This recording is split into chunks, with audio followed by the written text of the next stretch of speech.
I've just printed out something I want to talk about, and it's a slightly funny one today because I am actually here at the Shmuseum on my own. So this is my first, I think, solo vlog on the Shmuseum channel because it's bank holiday weekend. I've spent today with my family, but Puppy is currently abroad. Brad and John are away for the weekend as well.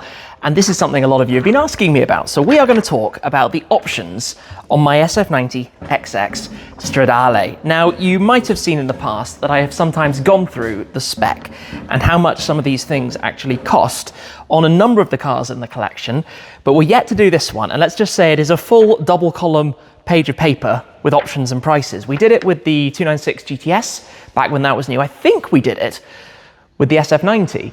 Certainly back then with the Senna and the STO and some of the other cars in the collection. We certainly did it, I think, with the Puro Sangue, but we are going to come over this way because today we are talking about the bright green monster. I'm just going to pop down my cheat sheet on there for a second because this is the one we are going to touch on. At some point, we might also talk about the 12 Cilindri, the 12 cylinder.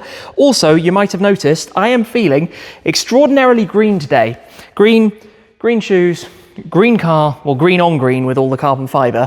It is a very, very green take. So this is actually an interesting test for me as you see the most worst imaginable wobbles of the camera ever, because normally I used to film selfie videos with a handy cam, not with a mobile phone. So that makes this a little bit challenging. Today I am on the Samsung S25. Sometimes we're on iPhones. We change it around a little bit. I don't think anybody actually notices in the video, but on half times, as opposed to when you go one times like that, it actually does a very nice job of giving you a feel for the garage. We've got everything lit up at the moment. It's bright and feeling very nice. I also have in my pocket already the carbon fiber key. It would help if it's the right way up. This lovely little thing. We're going to get to all of this. So first up, I want to unplug the hybrid charger. So I'm just going to come around here, have it on a lead out from the wall, give that a click, come around, then all you got to do is unlock it and you can release this. So this is kind of, in some ways, an induction tour to the SF90 XX as well. We still need at some point to do the head-to-head between this and the blue one, but that is all coming in due course. So let me step in here, come with me. Not that you have a choice, because after all, I am holding the phone right now. Step inside, auto keyless. I've parked it a little bit close, so I'm gonna make a right fool of myself trying to step in right now, but obviously I do not want to bang these against one another. They both have PPF, and interestingly actually, if you did have PPF pressing into PPF, it wouldn't really be a problem because you've got the two thin layers of protection, and together that does enough to make sure it's not going to be a disaster. But I maneuver myself into this. I've made a right pig's ear of that. SF90 XX Stradale. Right, okay. The fun thing is we can do this here in the garage in hybrid. So I can turn that on, pull the door to, and then, yes, we can literally, well, I haven't actually started it yet. Now I have. We can literally pull this forwards into the middle of the garage. Fun perspective. And there we go. All right, so let me swing out of here. It's funny that it always gives you some info on the screen because I need to run back and get my cheat sheet to start talking about the spec of this car beyond the basics, because the thing you might already have seen or know about is the spec plaque on here. If I double press the button on the key, this car's spec plaque, open the hood, the bonnet is pretty extraordinary. Now to show it, I need to get the support, and I'm balancing the front clam on my head right now to do that like that, because in here, have a look at this. There are, sorry for the light glare, the lens flares. There are a lot of options on this car. Everything is extra range, extra Campionaro. We have on chassis number 318172, yeah, an extreme list of optional spec, the 3 different categories, and we need to go through all of this. That is actually quite funny with some of the light glare going on at the moment.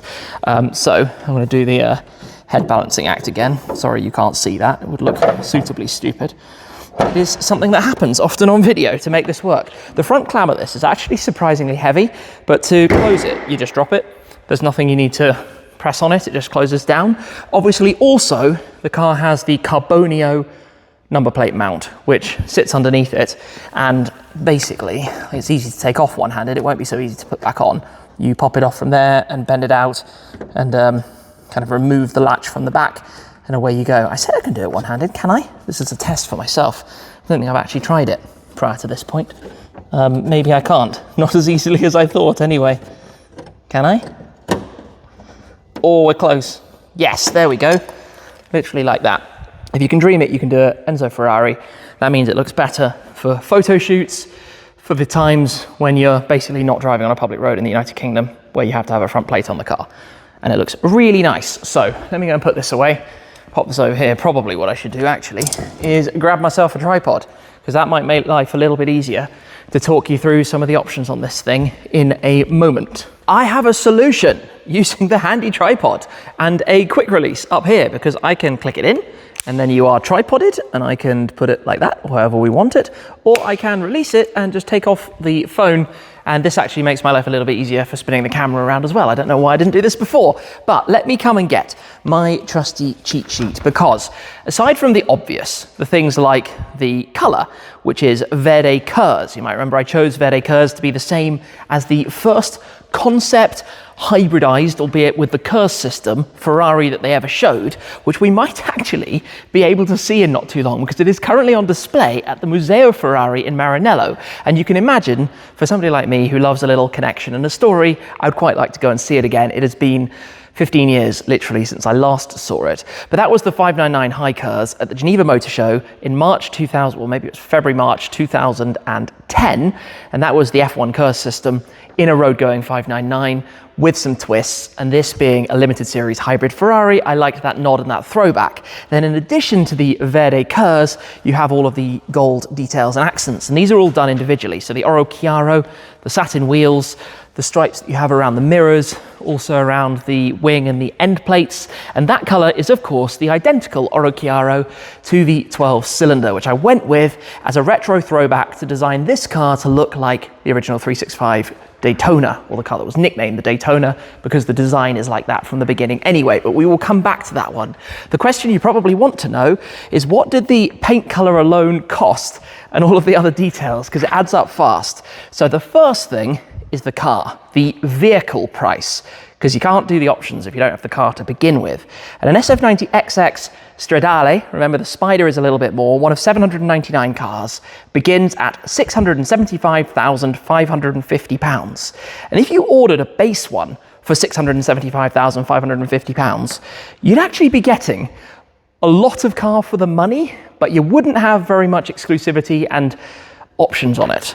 Anyway, on top of that, registration fee is £55, and the road tax, because it does 178 grams per kilometre, is for the first year, I'm going to say only, but it's a big number, £3,300. I say only because these days the big cars, like if you get a new Purosangue or even the Dodici Cilindri, it's about 5,800, something like that. So this at 3,300, because it's a hybrid motor, is actually significantly better here in the United Kingdom.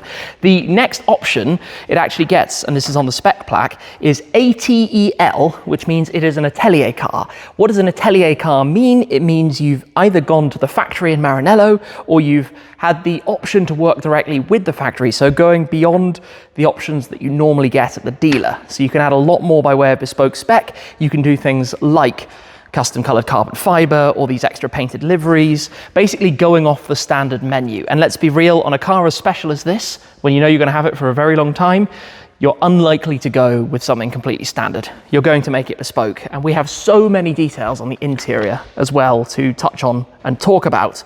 So first up is the paint color, the main Verde Curse, the bright green, which I think looks amazing. I chose it also, you might remember when my friend Jordan, Team Skookum from Gumball, his 812 Superfast was here at the Shmuseum for a while. I thought it looked amazing under the lights, and it looked amazing with the bright colors of the rest of the collection as well. But it's not a cheap paint. It is a 2-layer metallic paint, and it comes in at, oh goodness me, these prices all include VAT, by the way, £27,858 for the paint color. Oh, it's expensive. Yeah, I didn't actually realize it cost that much, but when you know what you want, you order what you want on this kind of thing. It is a PNT1 category color. Then we get to the Oro Chiaro accents. So the front bumper boomerang, I call it, which is kind of like the shape that you had on the Assetto Fiorano package for the regular SF90, that outer trim bit. To have that painted, the contrast, was £5,893. Then the mirrors, to have the stripe around the outside, and what I didn't realize at the time was it actually continues around the inside of the mirror edges as well. That's £1,706. Then you come to the rear, the end caps painted to have the both sides. They actually call it end cups, confusingly, but the end cap, they also call the centers of the wheels center cups rather than center caps as well. Maybe it's an Italian thing. Those are £5,893. And then the Dreamline that runs along the trail edge of the rear wing is £7,661. I hadn't actually added all of this up until now, but that is about, I'm going to say, what, 20-something thousand of the gold plus the 28 of the green, 50,000 for paint colors, which is a whole lot of money. And I do slightly worry about the direction of these cars and where they're going, because surely there becomes a point where people just say, that's too much for paint. I mean, it's an extortionate amount of money for paint, but you want a car like this to be really special and really personal. And because of the way generally limited series Ferraris go, you feel like you can take a bit more of a risk with making it a very unique car. So that's exactly what I wanted to do with this, and that's why I went, I'm going to say, quite so crazy with it. Other options, you have the roof in Nero DS, so the standard gloss black. Needs a little bit of clean. We've got a nice handprint right there, but the Nero DS roof, that's free to have. You could have had it in body color if you prefer, but I really like that split. It's something I've often done on cars. I love how it looks on the regular SF90. I always liked that, so I went with the same on the XX, and I think it looks really good. Then you also have the racing livery in carbon, as they call it. So the bonnet vents, the, I think, surround at the front around the ADAS sensors, and if you come back here, that section, those carbon surrounds, they would otherwise be, I think, just standard plastic. So to have those in carbon, that is £9,850. And then the only other, let's say, exterior color option is to have had these wheels in the satin Oro Chiaro. Now, this is not the standard Oro. Ferrari's normal gold wheels are a lot more yellow than this, but obviously I wanted a color that perfectly matched the painted details and didn't overkill it, because we've got a lot of yellowy green and the yellow badges and things around the car, right? So we had to find some kind of matte balance on that. So these in matte are £2,947. Yeah, that's quite a lot of money for colored wheels. I fully appreciate. All right, we have some more exterior options. Now, this is always an interesting video because I think you don't often see what actually goes into this experience. And obviously, when you're speccing a car like this, what makes it a little bit different is that you don't generally get the price list until you've chosen what you want. So you're not looking at an options list like you might be with like a Mercedes or an Audi or a BMW or something and say, yes, I'll have that, I won't have that, etc. You spec up how you'd like the car, and then you look at the prices and you say, oh, maybe I need to take that one off. It's a completely different approach to doing the whole process. So other exterior options that we have, the Scuderia shields, they are a no-cost option, which is interesting. On lots of Ferrari models, they have a small cost. On this, you can have the painted shield, which would go on here. And I didn't really like it because I don't like how it sits in the shadow. I mean, you literally see where the shadow of the mirror is in here. The painted shield would go on there. And I liked it much higher on the front wing or the fender as opposed to on the door panel. So I prefer the shields on this. Perhaps on the V12s, the bigger, larger sided cars, I think these good shields being painted will look really cool. Another option, the rear prancing horse, the Ferrari badges, so there, and where are we? Is it just I say prancing horse, it's the rear badge, the Ferrari logo there. In satin black, that is £589. The ceramic exhaust, so having those in black as opposed to the standard look, is £1,094. The other option we have around here, I mentioned the center cups before, the carbon fiber in the center. That's an upgrade over the standard yellow ones. That is £821. And then the black calipers, as opposed to unpainted, is £1,477. Now, something interesting in the case of the XX is that the exterior carbon is all standard here in the UK. So the carbon fiber that you have around here, around the engine bay, that is all standard. The rear spoiler, again, is all standard.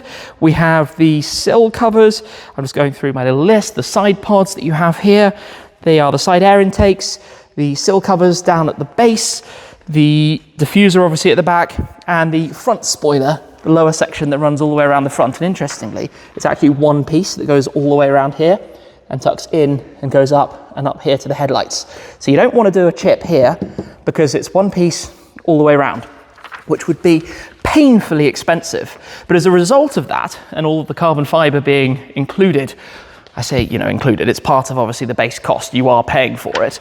It means that the total exterior options we've just gone through are £3,981. So we are at £66,000 so far in terms of the options that you see on the outside of this XX. We are going to move inside. Now, before we go fully through all of the interior of this, just very quickly while we are here, that is the latch to release and open the engine compartment. Now, like the front, this is supported with a latch that's right underneath. In fact, that's the same as it was on the regular SF90, but have a look in there. The carbon fiber in there, again, all standard. Everything you see there is actually completely standard. You don't have to upgrade to choose the extra carbon surrounds for the engine bay or the oil cap rather than the standard or anything like that. That is how the car comes. And I think that view of this car is immense. That 4-litre twin-turbo V8 sits so low and deep into the engine bay. It just looks incredible. Amazing thing. Sure, that's clicked in place rather than leaving any greasy fingerprint marks. I love that rear brake light when you have the full width light on like that. This thing, I mean, one of the ways to describe the XX is that it's kind of like a Lamborghini in its design. The styling is so aggressive with the louvres, with a big fixed wing. Remember, it's the first production road car with a fixed wing since the F50, 30 years prior. But then the louvres also around the front, the hood vents, everything about it is so aggressive that it can suit and it can wear a color that's as extreme as this. It just fits, certainly by my eyes.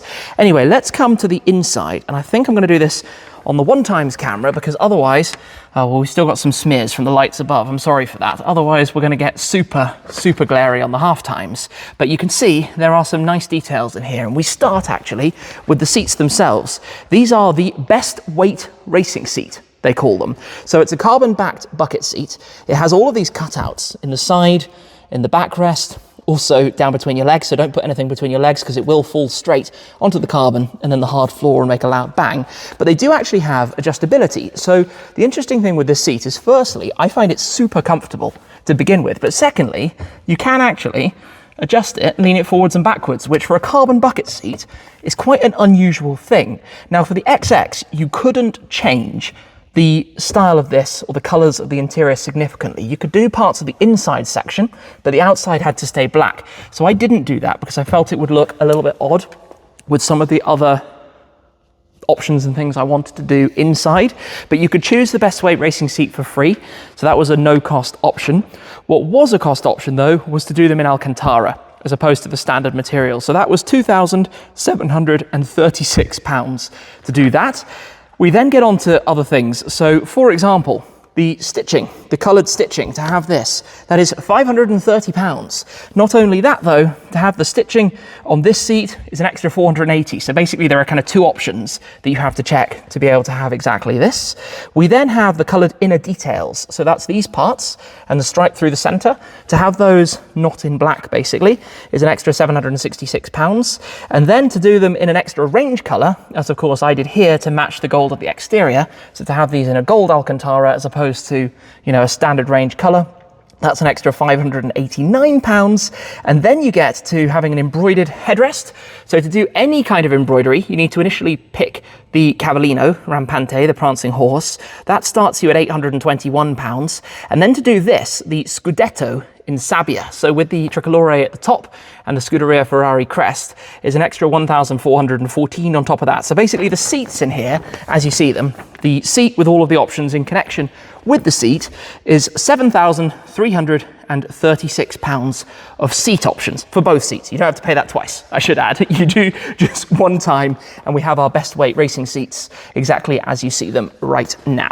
Right, to the dashboard, because we have a lot going on the dashboard in this car, and I apologize that it's kind of dark, and I apologize that I haven't installed the 70mm cable properly. So we have the 70mm dash cam. They are a partner of the Shmuseum. At some point I'm going to tuck that in and make it a whole lot tidier. But for the moment, if I go half times, it gets super grainy. Camera phones can't really handle low light in this way. You need a bright light inside. Maybe if I turn on my torch. Ooh, glossy, fancy. You probably see every single fingerprint now on all of the touch panels. That's where the lift system is. That's why that has quite a few smears on it. But let me talk you through this a little bit. So we start with the carbon fiber. Actually, we'll start with the carbon instrument cluster. So having this, the bezel over the top in full carbon and the whole area of the upper dash, all of those parts, which I think look really nice. That's £4,925. Then we have the upper wheel in carbon with the stripe, which is of course not so standard to have the painted Verde Curse stripe on there. That actually came in at £2,593, which by the way is about half the price of doing a cerulean blue stripe on the top of the McLaren Senna steering wheel, which I did a number of years ago. Then the wheel itself in Alcantara, as opposed to leather, to have the Nero Alcantara. That comes in at £1,414.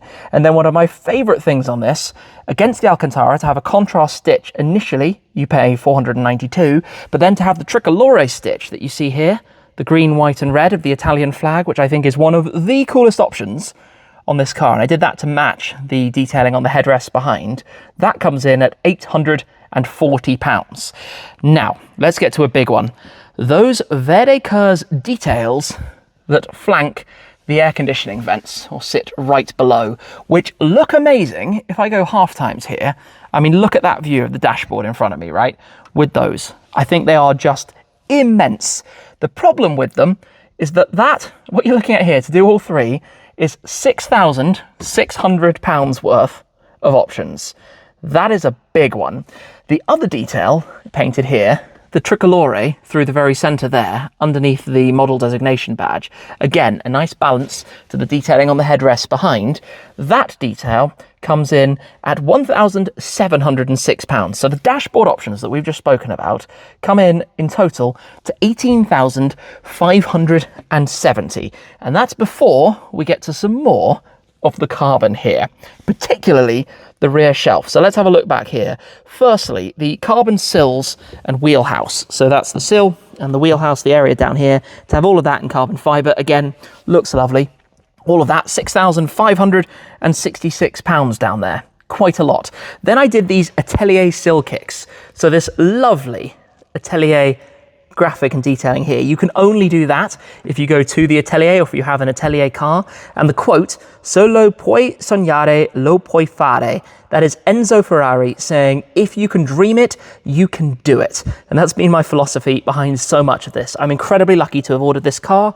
I could dream that I could do it. We've done it. We've built it. We've made it happen. But those Atelier sill kicks actually come in at £4,125. Then we have the Alcantara lower cockpit. So that is basically this area, the lower dashboard. It's what they call the lower cockpit, upper cockpit, lower cockpit. That area, the lower cockpit, comes in at £1,642 in Alcantara.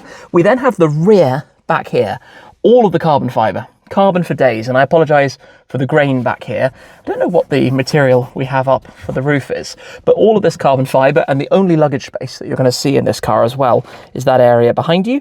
That interior carbon is, well, no, the lower part, that part, the bit across the middle behind the seats, is £3,283, and then the upper part is £3,192.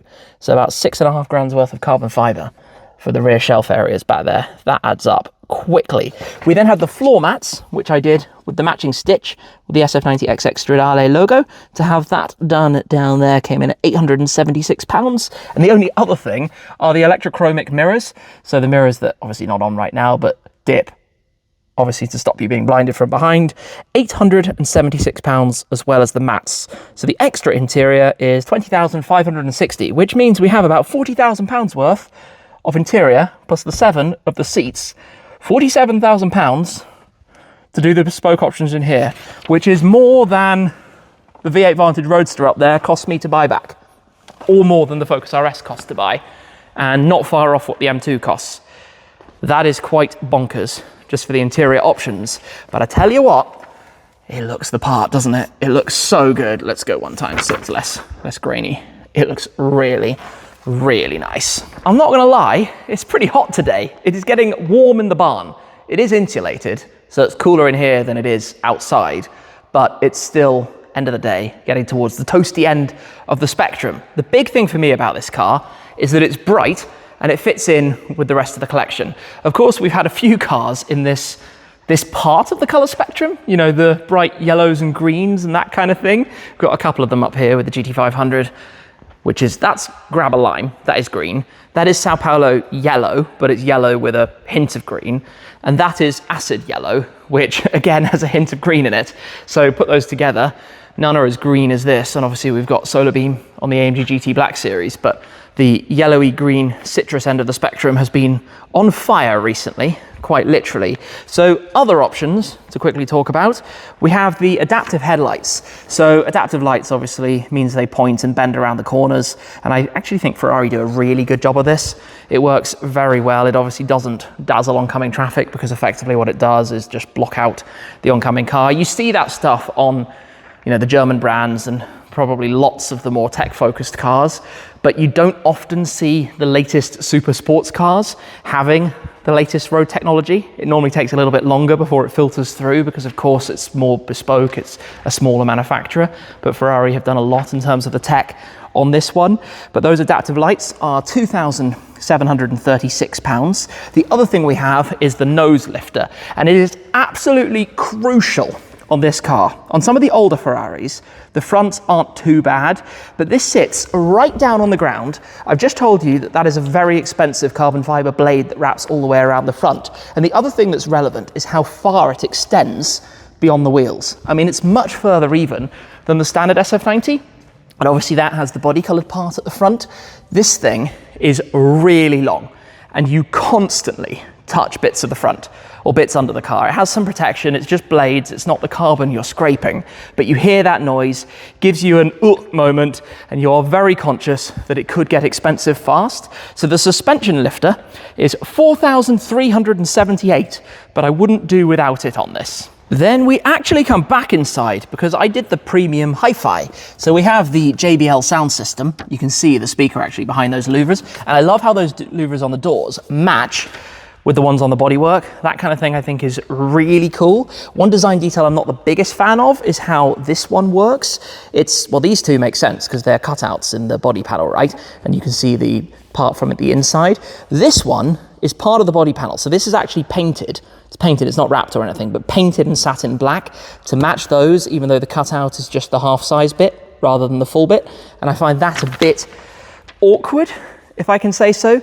Like, I love the rest of the design of the back of this thing. I think that looks immense, and I love the louvers a lot. When they came on the F12 TDF, I thought they looked really cool, and I like the design of them overall. But once you're looking at this a little bit more closely, you're like, what's going on there? How did that happen? How did that come about? Anyway, a few other options. The premium hi-fi, £4,049 for the JBL system. And obviously, pretty much I would say a must. The smartphone system is finally free. Previously, you had to pay for that kind of thing on Ferrari models, but it is now included on the house, no extra cost to have your smartphone connectivity. And of course, you also have the 16-inch curved display, which is brilliant, gives you tons of information. And I really like looking at that when driving. The parking sensors, another no-cost option. So the parking sensors, you can see them tucked into the bumper. They're pretty subtle, pretty discreet, but I just would again, because the front end is so expensive. You don't want to risk messing that up. And obviously you get the rear ones as part of this as well, which are pretty neatly hidden on the bumper. Obviously, when we're talking about it, you're looking for them by the reflectors, but they're not too prominent. You also have the front and rear cameras. So the rear camera is hiding there with the light on. It's really obvious, but trust me, if the light isn't on, you don't really see it. The rear camera and the front camera are again no-cost options, so I'd always choose to have something like that, even though I guess it looks a little bit odd down here on the front bumper, but I think worth having overall, because at the end of the day, all of this ADAS stuff, a leaf hiding in there, all of the ADAS stuff at the end of the day might save you one day from something silly happening, and ultimately that makes a very big benefit. The other thing are the carbon keys. So normally with a Ferrari, you get, just bear with me one sec, a yellow key and a grey key, which I would call the valet key.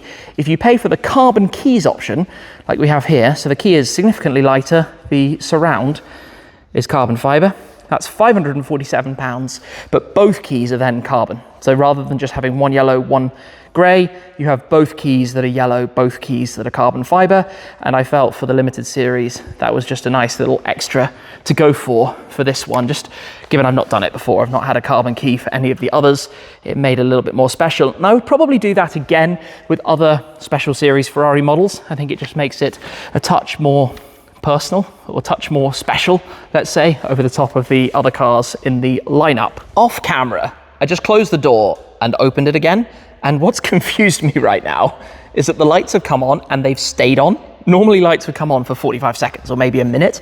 It's been a couple of minutes. Something funny. I don't know what's going on there. Anyway, what is amusing me is that after all of that chatter, all right, because I walk away locking, all of that chatter earlier, I've not even ended up using a tripod at all, but we will come back to that. In a second, I will also give you a total cost for the SF90 XX, as you see it here, total cost of the options on it, and how that maybe compares to some of the other cars that are here in the collection. But before we do, the things that I've changed on this, as I mentioned, the Carbonio plate frame, because the factory number plate would require drilling into the nose here. It would actually mount into the satin black part. It's interesting how Ferrari do that in satin black. This is actually open. There's airflow obviously through here that comes out over the top, and also through here that goes down onto the inside. Lots of clever stuff, but by doing this in satin black basically means it disappears and you don't see it, which is clever.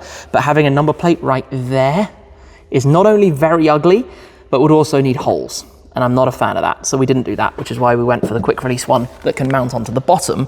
Obviously it means that it's slightly lower at the base of the car, so you're even more likely to scrape it, but I'd rather have that than have to make a hole in the front of the car. So the number plate is one thing. The other is that, of course, like the other cars here, it went to visit my friends at Topaz Detailing to get full paint protection film. So full coverage, every single panel, all of the bodywork, the Verde Curves, all of the accents, the gloss black, all of the carbon fibre, everything fully protected, even the super vulnerable areas. So for example, this has PPF on it, so when inevitably my passenger's heels drag over here and scratch the daylights out of this, I can just replace it in future and get some new PPF installed on there. I can feel just the edge, and they've tucked it in even under the rubbers so you don't see a visible line, which is really nice. Big fan of that, because let's be real, it's something that goes wrong. Obviously the Atelier Silk kicks are on both sides. And then the other thing that we did beyond regular PPF that I'm sure you've noticed and been able to see a lot is that lovely green shimmer. We put a bespoke green diamond tinted PPF on it to give you this transitional carbon style look, which is something I really wanted, but the option for that again would have almost doubled my options prices on the car. So we have that on basically all the visible carbon fiber. See down the diffuser, even this little blade over here has it on. I'm not sure if you can catch that in the light, but even that has the green tint on it. Obviously the side skirts, the intakes here come around towards the front, the vents, and this was not easy because you can imagine this shape has multiple different parts that have to be done and have to be put together to make it work. So a big thank you to Topaz for pulling that one off, because the end result is absolutely superb, if I can say so myself. But what I will do is run back to grab my cheat sheet, which I just put over here. Apologies, I need that for a second. We'll come back over here and we will talk final numbers. So let me, oh, wobbly, sorry about that. This is about as raw and rough cut as a video can ever get. But given I'm here, I wanted to talk to you guys about some of these numbers because I've seen a lot of people asking. So, should I give you the running total? This car, with all of the options that I have mentioned, of course, the on-the-road price, vehicle price plus registration fee plus road tax, you have to pay for the car, 678,905. So 679K, we'll call it that. This car, as you see it here, with all the spec that you see here, comes to £802,870. So that is £124,000 of options. 803K. I think it's a hell of a car for 803K, and the market does as well, because cars are trading around Europe, in the US, for significantly over what it cost new. It's a lot of money for a car, but I think it's a really interesting price point, because if you spec'd a new Aston Valhalla similarly, you'd be 150, 200K over that. If you spec a Revuelto very high, you can easily get into the 600s with a very high spec, all the carbon and bespoke colors. you get a lot of car for that money, in my opinion. It's one of 799 cars. You also have the 599 Spiders. Now, what confuses me about the Spider is that the limited series Ferrari convertibles, when there's been a limited number, like the LaFerrari Aperta, 208, the 458 Speciale Aperta, 499, the SA Aperta claimed at 80. All of those have always had Aperta. There was the Pista Spider, because that wasn't limited by number, it was limited by time, and you had to be a VIP collector to purchase one. The Spider of this is still called the XX Spider, even though it's 599. Anyway, back to my point. I think it's a lot of car for the money. Market does as well, given the prices and where they are at. Of course, in terms of options, it's even more than the GT500 cost. Carbon Track Pack landed in the UK with 30-something% tax on it. It's more than, it's probably about what the GT8 is worth in today's money, which is crazy to me for an entire limited series carbon-bodied, crazy cool Aston Martin. And in fact, it's as much as it would cost to buy those options. That could buy you a nice 458 Italia in today's market, which is also pretty crazy to think about it. But it's a really special car. And what are these cars supposed to be, right? This is supposed to get your heart racing. It's supposed to be exciting. It's supposed to be something that when you drive it or even when you look at it, it's amazing. And I mean, I'm just going to grab the camera again because that is exactly how I would describe this. I mean, I look at this car and I think that is absolutely bonkers. It's wow in every possible way. And at the end of the day, it's not for a year or two. It's for decades of ownership, a lifetime of ownership, which is why it was so important to me to do a full bespoke spec, to go crazy with it perhaps, but to do it as I wanted to do it. I mean, that's how all of these cars are at the garage, right? I've always had this philosophy of speccing them, pop that back down for a moment, speccing them for me, not for the next person. I think it's really important. And then to drive them, not to just let them sit as garage queens and ignore them and forget all about them. So I know it sounds like a huge sum of money, but what you get for the car, doesn't this thing fight with the hypercars that cost millions? Doesn't it have the road presence and appearance of cars that literally cost millions? To me, it does. To me, it looks insane. This has been a slightly funny video, I appreciate. Very raw, but I wanted to just go through this, and I'm always interested in your feedback, whether you like this kind of video, whether you like it, literally you and I having a one-on-one conversation, talking about the SF90 XX, talking about the other cars, whatever it is at the time. Obviously, I need to pop this back in its space, back over there, get it plugged back in, but I like this car a lot. I've obviously had it now for 2 months, driven it just over 800 miles, so it's still very early days. Well, I think you can bet there's going to be plenty more to come with it down the line.